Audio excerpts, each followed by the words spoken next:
Man, people in power are such assholes. And this holds true for these powerful warlords. Shao Kahn, ruler of Outworld. And Gilgamesh, king of heroes. He's not Wiz and I'm not Boomstick. And it's our job to analyze their many weapons, armor, and skills to find out who would win a not deaf battle.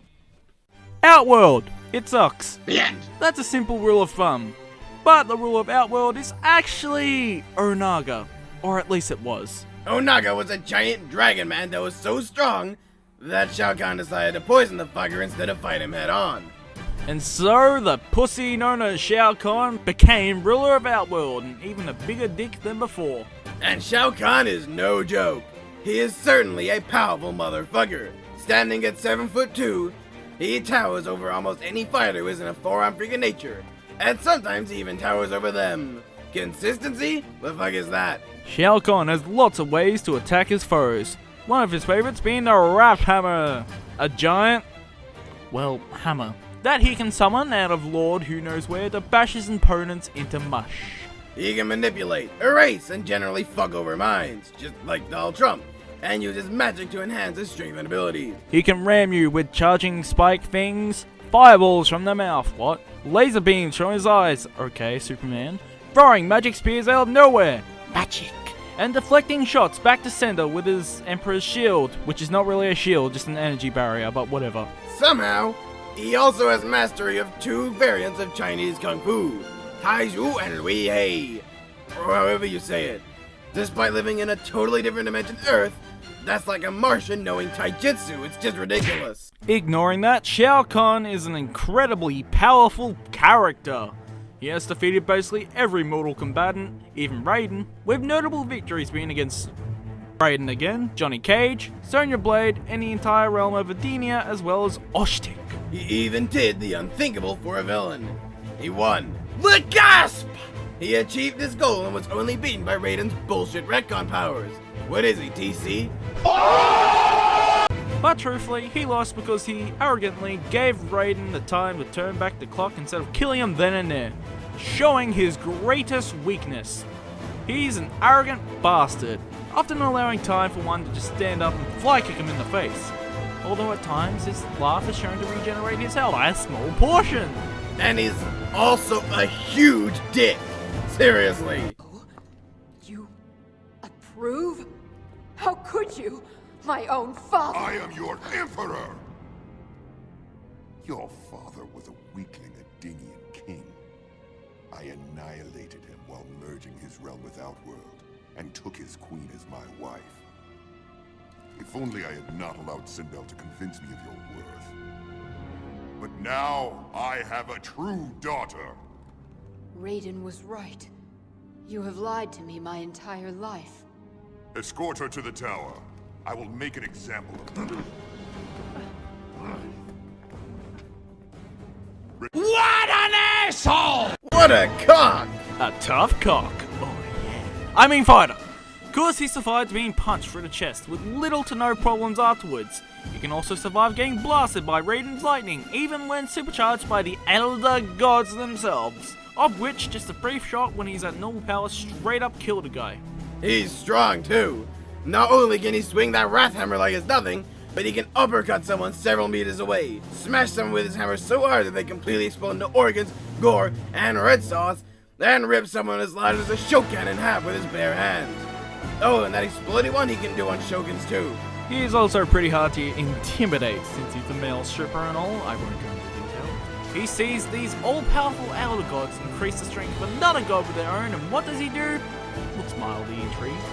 Even after being defeated and clearly about to die, he just picks up that hammer and prepares to swing it. Sure, it didn't work, but not only did he outsmart the Elder Gods, but also tanks their attacks and continued fighting even after they started really taking him down. The fire can even break your skull with a stomp, and then still manage to break it some more with a headbutt. And he can become a crappy CGI effect. What is that supposed to be? Maybe a Hydra. No, Hydras are cool. Maybe it's some kind of HP Lovecraft reject. Yeah, obviously. I'm more concerned over that old head thing going on. I mean, that just looks stupid and sad. Can we just agree that this movie never happened? What movie? Exactly, now going on. No, seriously, what movie? Wait, there's a movie? It must be so cool, like R-rated and stuff. Sure, anyways. Shao Kahn is powerful, strong, fast, tough, skilled, and all that. But what gives him his power? The poorly named Soulnados. It's so poorly named! The more souls he absorbs, the stronger he gets. Like Nightmare, only not as cool because he has a hammer and not a giant sword with an eyeball that looks like a weapon the Creeper would use. Underrated horror classics aside, you're right. Souls are his power source, and with enough of them, he's almost impossible to stop. He's estimated by that other show, which totes ripped off us, yes, totally, to have absorbed over 6 billion something souls. And boy does it show!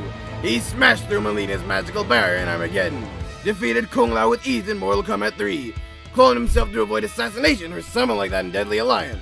Let's ignore that also happened. Shao Kahn is a truly powerful conqueror, and not someone to take lightly, unless you want to hammer up your ass and down your neck, which is impossible at the same time, but fuck it, let's make it legit.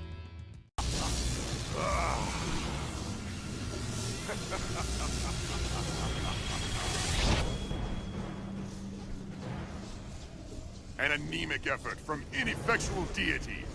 Today, I become the Elder God. The Holy Grail Wars. A huge fight between 7 Magi and servant teams, all battle royale style. Or Hunger Games if you're into that. Fucking weirdos. Hey, I like Hunger Games, but I also like Twilight, so maybe I'm retarded. Yes, I am. Yes, you are. Thank you. As I was saying, all these servants are heroes from legend, myth, and history. King Arthur, Princess Medea, Hercules, Alexander the Great, whoever this red guy is, and of course the greatest hero of all, the first, the one and only, Gilgamesh, King of Babylon, King of Heroes, and King of being a huge fucking douchebag! Gilgamesh was a grand hero of legend, born to the throne of Babylon, as we just said earlier, with a huge grand total of 1 friend, which is still more than not Broomstick. Hey, I have 2 friends. Justice and punishment over here. That's a can of beer and your shotgun. And what about your chainsaw hand? Who the fuck is friends with a hand? That's like the weirdo that is friends with his dick. Hey, where did you hear that? You're friends with your dick. At least I'm not a virgin! You're friends with your dick. Shut up, back to the medieval Justin Bieber. Oh, right. Gilgamesh was not just any prince with too much makeup. He was, in fact, a demigod. Born of Lugal Banda and Rimit Ninsan, fucking Asian names. Hey, fuck those names! Gilgamesh was born with a body the highest of mortal standards, ultimate, transcendent, and divine. With this description, it sounds like Gilgamesh himself wrote the script. His only friend was named Enkidu. But who cares, because eventually he died and became a heroic spirit. As a heroic spirit, he was summoned as an archer-class servant of the 4th Holy Grail War.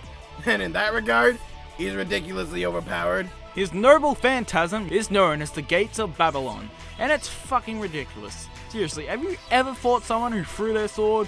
Well, imagine that stupidity multiplied 1,000-fold, because that's literally all that Gilgamesh does. His list of weapons is literally infinite. But we're gonna count them anyways. No, every weapon ever is but a copy of one from his armory. Excalibur, Balmung, Soul Edge, Frostmourne. Probably not those last two, but who gives a shit? Gilgamesh has so many weapons, you'd wonder how they could be used. Well, he just shoots them at people. However, it's really effective, to be honest. He can fire them at an alarming rate and kill almost anyone and anything in but a few seconds. The Gates of Babylon open up to an infinite series of yellow swirly things, and he brings out swords, spears, lances, axes, hammers, wine, clothes, and probably some other useless shit that I'm not gonna mention. Gilgamesh's Gates of Babylon have been able to kill Hercules, Iskandar the Conqueror, Kui Huilan, or whatever it's fucking said, this elf bitch, this red guy again, seriously, who is he? And with just 3, he can create giant holes in this massive monster thing. The Gob. That's Gates of Babylon abbreviated as described as the ultimate expression of overwhelming force, and damn is that correct. The more angry or serious he is, the more swords and shit he fires at you. He will generally use his weakest treasures and work up to the strongest, unless fighting someone he recognizes as a threat. He can simply stab, but he can also cause explosions with them too. And every weapon is different, meaning that whether you dodge, deflect, or block them, there's always a chance you'll just happen upon a weapon that takes advantage of your choice and kills you. He can also take weapons out to fight with himself, being able to match the skill of Saber and Chi-MER, fucking Asian names, at times. But however, as he has never mastered any weapon, it's generally not the best choice. And the only natural encounters are Unlimited Bladeworks and Knight of Honor, although only Bladeworks has worked before. That's also the name of a series. This is because the only way to defeat Gilgamesh in a straight fight is to either have the Noble Phantasm's Avalon, to be able to block his attacks perfectly, or have the Unlimited Bladeworks and the ability to outspam him.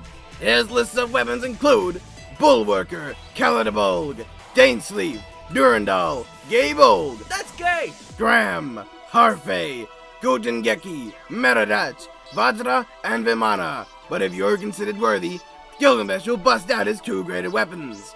Enkidu, the Chains of Heaven, and Ea, the Sword of Rupture. Enkidu are his favourite way to deal with foes that last long enough. Just chain them up, the higher the divinity, the stronger the chains get to the point of holding Hercules briefly, and also a beast that can cause a tsunami just by showing up. And Ea is... really something. It's something. It is the first sword, if it can even be called that. It is impossible to remake, copy, or duplicate. And Clone 2. It is only wielded by Gilgamesh and Gilgamesh alone. It is so powerful that it can kill immortals, and if brought out will be almost unstoppable. The sword wields a move known as Enuma Elish, the star of creation that split heaven and earth. Enuma Elish is so strong that it can overpower Excalibur. Banishes anyone it hits to a realm of nothingness from whence it came, instantly killing anyone it hits.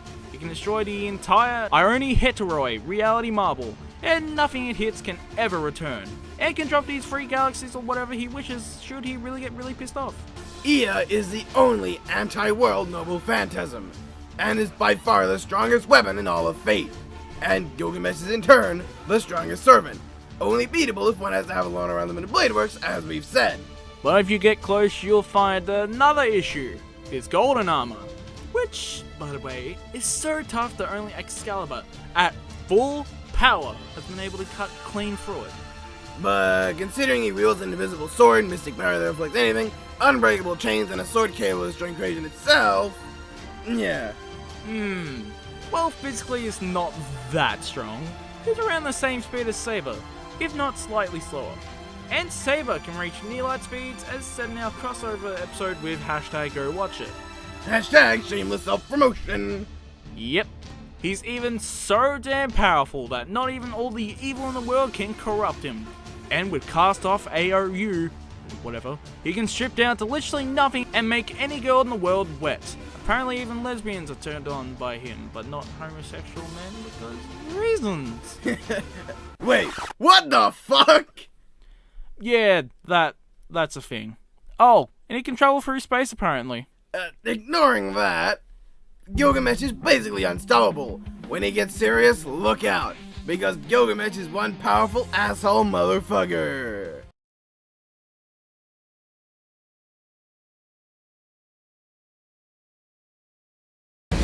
Alright, the weapons are ready and the combatants are set. Let's end this pointless debate once and for all. It's time for a not-death battle!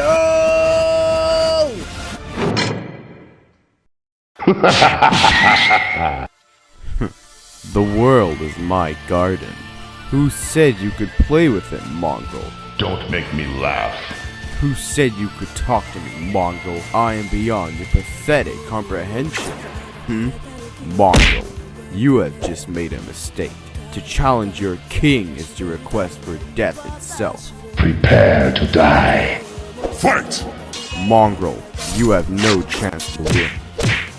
Feel the wrath of Shao Kahn, you weak, pathetic fool. Is that your best? It's official. You suck. That was pathetic. Filthy mongrel, I am not so easily bent. You're still trying to win? You should feel proud, filthy mongrel. Not many can so much as lay a hand on me. So I give you the choice now. Would you rather a painless death? Or would you like to feel it as each molecule of your body is destroyed? Feel the power of You have made your choice.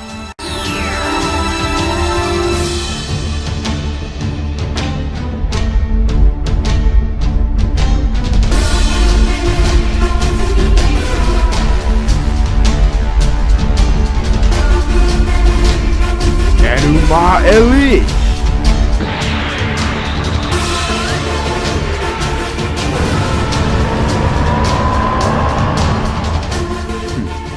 Fool.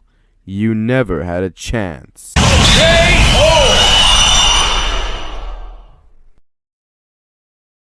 Hey! That happened? Guess what? This battle was not even close. We might have just witnessed the biggest curb stomp in not death battle history that wasn't a joke battle. If we put these two in a million fights with the same style as the animation, the one you saw would be the only scenario in which Shao Kahn would do so much as be able to hit Gilgamesh. Gilgamesh's rain of swords is so intense that it would be a shock if Shao Kahn could last any more than a minute, which I seriously doubt, and of course my opinion matters the most. Shao Kahn's only advantage would be brute strength and skill, while Gilgamesh took speed, intelligence, weaponry, and hacks. Gilgamesh's Enkidu wouldn't be able to do much to Shao Kahn as Kahn has no divinity, however, he fucking doesn't need that. Why did we even bother to mention it? Simply because, with Ea alone, Gilgamesh could take his victory in one attack, and with Shao Kahn's arrogance and tenacity, he'd easily be able to anger Gilgamesh to the point of whipping out his best weapons, including Ea itself. One annihilation, Gilgamesh wins. And Shao Kahn's chance of breaking the armor of Gilgamesh is incredibly low. And being a servant, Shao Kahn can't mentally fuck with his head. And while Shao Kahn's Emperor's shield can deflect projectiles, Gilgamesh can summon a shield that does the same. Which, we didn't bother to mention, but whatever. Shao Kahn's body can just be pierced by a flaming punch alone. So what's the chance of him surviving a rain of weapons capable of killing Berserker? Basically, there is no chance. Gilgamesh just erased Shao from existence. Yeah, his opponent just can't win. Gil just hammered the point in. He made his point, you could say. He just mortally wounded his combatant. One pun an episode, fuckface! Shut up. The winner is Gilgamesh. Next time on Not Just Battle.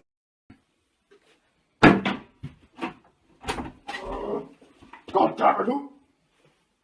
This is why you guys have no friends. Fuck you! I'm gonna stab you in the schnoz this time. There's a door. That's a table. This is why I'm a punching bag.